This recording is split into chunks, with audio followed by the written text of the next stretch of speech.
ሰላም ጤና ይስጥልን። በመላው ዓለም ክፍል የምትገኙ ክቡራትና ክቡራን የኢትዮስ ሚዲያ ቤተሰቦች እንደምን አመሻችሁ። ከተለያዩ ታማኝ መረጃ ምንጮች የደረሱንን አሁናዊ መረጃዎች ይዘን ቀርበናል።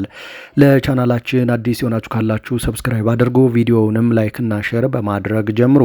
በቅድሚያ ዋና ዋናዎቹን እናስተዋውቃችሁ። በአማራ ክልል በተለያዩ አካባቢዎች በአገዛዙ ጦርና በፋኖ ኃይሎች መካከል የሚደረገው ውጊያ ተባብሶ ቀጥሏል። ደብረ ብርሃን ከተማ ዙሪያና ሰሜን ወሎ ላሊበላ ኤርፖርት አካባቢን ጨምሮ የተለያዩ የክልሉ ቀጠናዎች ላይ ውጊያዎች እየተካሄዱ ነው።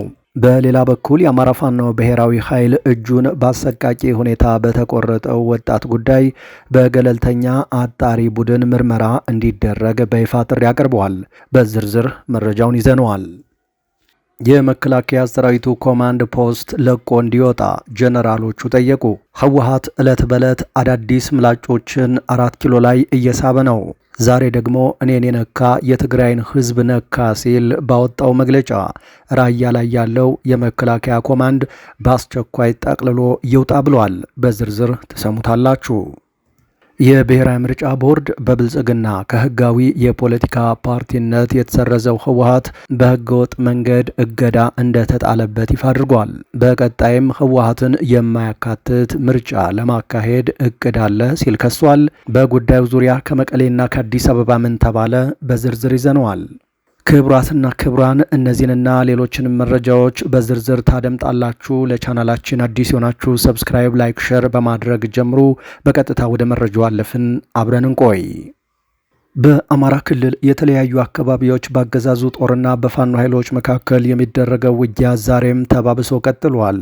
ደብረ ብርሃን ከተማ ዙሪያና ሰሜን ወሎ ላሊበላ ኤርፖርት አካባቢን ጨምሮ የተለያዩ የክልሉ ቀጠናዎች ውጊያ እየተደረገባቸው ነው። በሌላ በኩል የአማራ ፋኖ ብሔራዊ ኃይል እጁን በአሰቃቂ ሁኔታ በተቆረጠው ወጣት ጉዳይ በገለልተኛ አጣሪ ቡድን ምርመራ እንዲደረግ በይፋ ጥሪ አቅርቧል። በክልሉ ለተከታታይ ቀናት ውጊያ በቀጠለበት የሰሜን ወሎ ዞን ላስታ ቀጠና ላሊበላ ኤርፖርት ዙሪያ በአገዛዙ ጦርና በፋኖ ኃይሎች መካከል ከባድ ውጊያ ተደርጓል።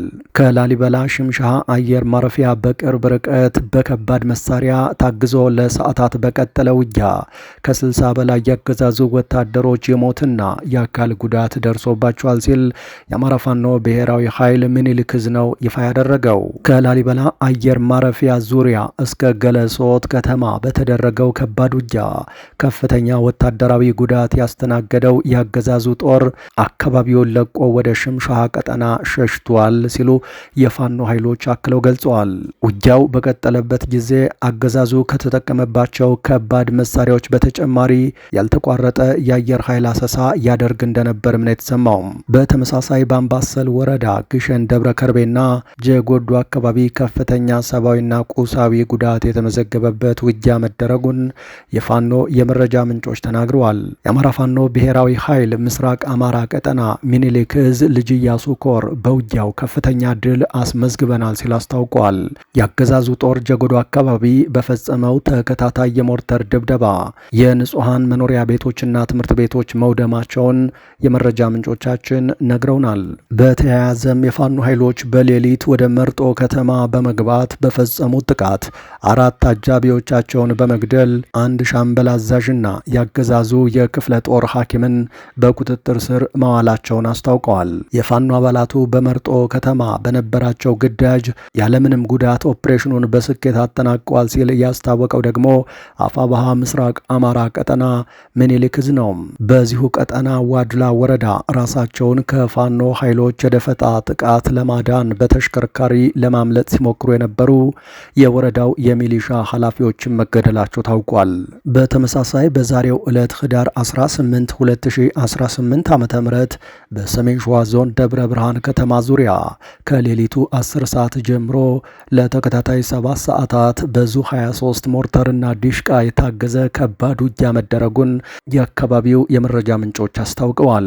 በተለይም ቀይት ጉንዶ በረት መሃል አምባ አካባቢ ከፍተኛ ጉዳት ያደረሰ ውጊያ መደረጉን ነው የመረጃ ምንጮቻችን የተናገሩትም። የአማራ ፋኖ ሸዋ ጠቅላይ ግዛት እዝ በበኩሉ በተጠቀሱት አካባቢዎች በተለይም መሃል አምባ ላይ ያገዛዙን ጦር ድል ነስተነዋል ሲል አስታውቋል።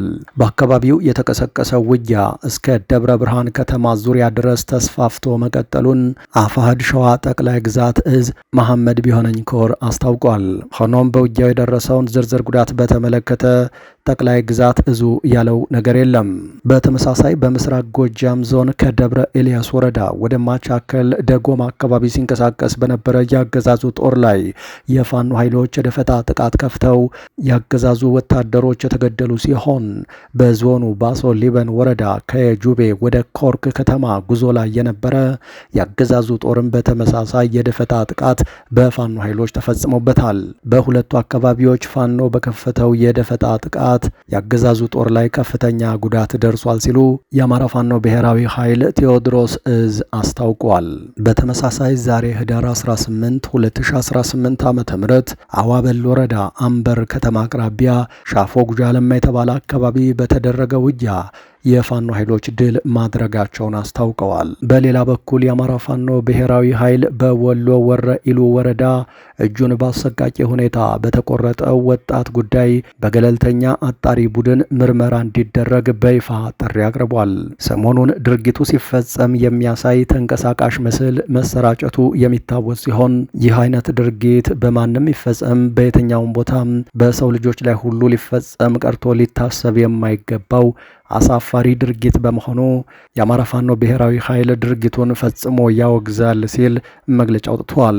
ሆኖም አገዛዙ በአፈቀላጤዎቹ በኩል ይህን አጋጣሚ በመጠቀም የፋኖን መዋቅር እየከሰሰ ይገኛል ያለው የአፋብኃ መግለጫ ዓለም አቀፍ የጦር ሕግን አክብሮ የማረካቸውን የጠላት ሰራዊት አባላት በምንም መመዘኛ ሰብአዊነትን በተላበሰ መንገድ የሚታገለውን ሰራዊታችንን በማይገልጽ መንገድና መዋቅራችን በማያውቀው ድርጊት መነሻነት በተከፈተው የስም ማጥፋት ዘመቻ ህዝቡ እንዳይደናገር ሲልም አሳስቧል። በሌላ መረጃ የመከላከያ ሰራዊቱ ኮማንድ ፖስት ለቆ እንዲወጣ ጀነራሎቹ ጠየቁም። ህወሓት ዕለት በዕለት አዳዲስ ምላጮችን ወደ 4 ኪሎ እየሳበ ነው። ዛሬ ደግሞ እኔን ነካ የትግራይን ህዝብ ነካ ሲል ባወጣው መግለጫ ራያ ላይ ያለው የመከላከያ ኮማንድ በአስቸኳይ ለቆ ይውጣ ሲል አሳስቧል። ከዚህ በተጨማሪም ህወሓት ከሻቢያ ጋር አብራችሁ ብልጽግናን ልትወጉ ነው የሚል ጥያቄ ቀርቦለት አነጋጋሪ ምላሽ ሰጥቷል። ከፕሪቶሪያ ስምምነት በኋላ 5 የራያ አካባቢዎችን በኮማንድ ፖስት ለማስተዳደር የተሰማራው የመከላከያ ሰራዊት ኃይል እንዲወጣ ህወሓት በይፋ አሳስበዋል። ወዲህ ደግሞ ህወሓት ሲታማበት የነበረውን የትግራይን ህዝብ መያዣ የማድረግ የፖለቲካ ዝንባሌ እኔ ከሌለሁ የትግራይ ህዝብ የመበተን አደጋው ሰፊ ነው በማለት አረጋግጧል። ህወሓት ህልውናውን ከትግራይ ህዝብ ጋር በማቆራኘት በምርጫ ቦርድ የተሰረዘበትን ህጋዊ ሰውነቱ ካልተመለሰ በክልሉ ምርጫ ማካሄድ የማይታሰብ ነው ብለዋል። በሌላ አነጋጋሪ መረጃ በደቡብ ምዕራብ ኢትዮጵያ አንድ ወጣት የኤሌክትሪክ ትራንስፎርመር ላይ ወጥቶ አልወርድም በማለቱ ለመብራት መቋረጥ ምክንያት ሆነ። በደቡብ ምዕራብ ኢትዮጵያ ማሻ ከተማ አንድ የ22 ዓመት ወጣት የኤሌክትሪክ ትራንስፎርመር ላይ ወጥቶ አልወርድም በማለቱ ለከተማዋ የመብራት አገልግሎት መቋረጥ ምክንያት ሆኖ በቁጥጥር ስር መዋሉን የከተማዋ ፖሊስ ይፋ አድርጓል። ድርጊቱ የተፈጸመው ረቡዕ ህዳር 17 2018 በደቡብ ምዕራብ ኢትዮጵያ ሸካ ዞን ማሻ ከተማ ውስጥ ነው።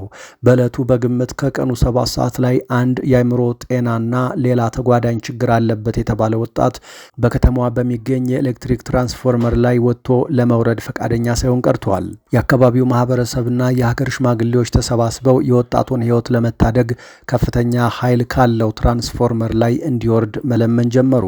ነገር ግን ወጣቱ የሀገር ሽማግሌዎችንና የአካባቢውን ማህበረሰብ ልመናና ማሳመን ችላ ብሎ ትራንስፎርመሩ ላይ ተቀምጦ ቀርቷል። የማሻ ከተማ ፖሊስ አዛዥ ረዳት ኢንስፔክተር ብሩክ ታደሰ የአካባቢው ሽማግሌዎችና ነዋሪዎች ልጁ እንዲወርድ ቢጠይቁትም አሻፈረኝ ብሏል ይላሉ።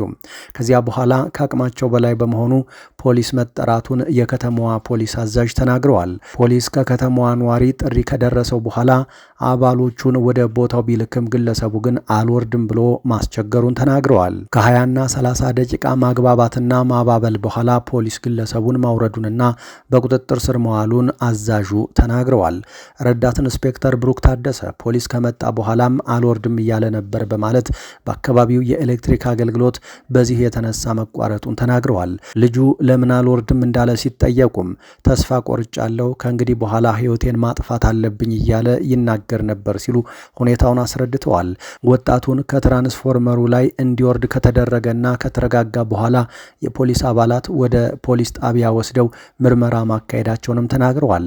ልጁን ይዘን ወደ ፖሊስ ጣቢያ ወስደነዋል፣ ምርመራም ተጀምሯል፣ ሕጋዊ ሂደቶችን ተከትሎ ውሳኔ ይሰጣል በማለት አክለዋል። ፖሊስ ግለሰቡን ካወረደና በቁጥጥር ስር ከዋለ በኋላ ምርመራ በማድረግ ዛሬ ሐሙስ ህዳር 18 2018 የክስ ሂደት ተጀምሯል ሲሉ ተናግረዋል። ለሰው ልጅ ቅድሚያ መስጠት አስፈላጊ በመሆኑ ወደ ጤና ተቋም እንዲላክ ከሚመለከተው ክፍል ጋር እየተነጋገረን ነው ሲሉም አክለዋል።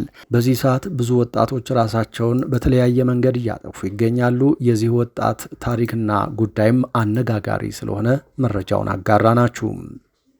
የተወደዳችሁ የዩቲዩብ ቻናላችን ቤተሰቦች ከኢትዮስ ሚዲያ ለዚህ ሰዓት ያዝናቸው አጫጭር መረጃዎች እነዚህ ነበሩ። ነገ በማለዳው ሌሎች አዳዲስ ጉዳዮችን ይዘን እንጠብቃችኋለን። ለቻናሉ አዲስ ከሆናችሁ አሁንም ሰብስክራይብ ማድረግ አትርሱ። ለሌሎችም ሼር በማድረግ አጋሩ። ተደራሽነታችን ይሰፋል። በተደራጀ ሁኔታ መረጃዎቻችን ወደ እናንተ ማድረስም እንቀጥላለን። መልካም ምሽት ተመኘን።